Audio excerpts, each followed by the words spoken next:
பெரியார், அண்ணா, கருணாநிதி, ஸ்டாலின் வழியில் உதயநிதி ஸ்டாலின் திராவிடத்தை காப்பாற்ற போராடி வருகிறார் என்று களக்காட்டில் நடந்த விழாவில் தெற்கு ஒன்றிய திமுக செயலாளர் PC ராஜன் தெரிவித்தார்.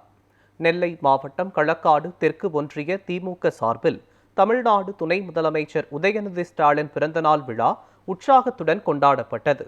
விழாவிற்கு களக்காடு தெற்கு ஒன்றிய செயலாளரும் களக்காடு நகராட்சி துணைத் தலைவருமான PC ராஜன் தலைமை வகித்தார்.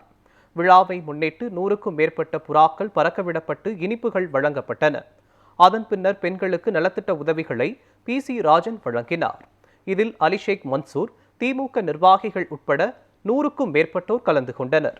திராவிட முன்னேற்ற கழகத்தினுடைய தலைவர் தளபதி அவர்களுடைய தவப்புதல்வன்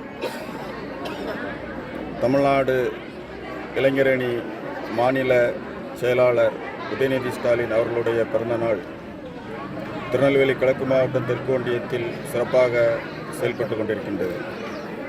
களக்காட்டில் நாங்கள் இந்த மாதம் முழுவதும் அடுத்த மாதமும் உதயநிதி ஸ்டாலின் அவர்களுடைய பிறந்தநாளை கொண்டாட வேண்டும் என்று முடிவு செய்து ஒவ்வொரு கிராமமாக நலத்திட்ட உதவிகள் வழங்கப்பட்டு இந்த விழாவை நாங்கள் எடுத்துக்கொண்டிருக்கின்றோம்.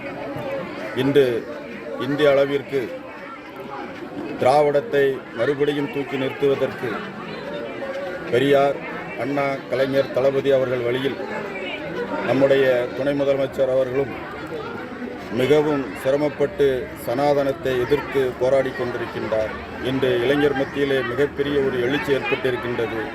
தமிழகத்திற்கு இன்னும் 1000 ஆண்டுகளானாலும் திராவிடத்தை அழிக்க முடியாத சக்திகள் உருவாகி கொண்டிருக்கின்றன. அதற்கு முன்னோடியாக உதயநிதி ஸ்டாலின் அவர்கள் இருந்து கொண்டிருக்கின்றார். எனவே அவருடைய பிறந்த நாளை தமிழ்நாடு மாத்திரமல்ல உலகத்தில் இருக்கின்ற அத்தனை தமிழர்களும் கொண்டாடி கொண்டிருக்கின்றார்கள் என்று பெருமையோடு கூறிக்கொள்கிறேன். நன்றி.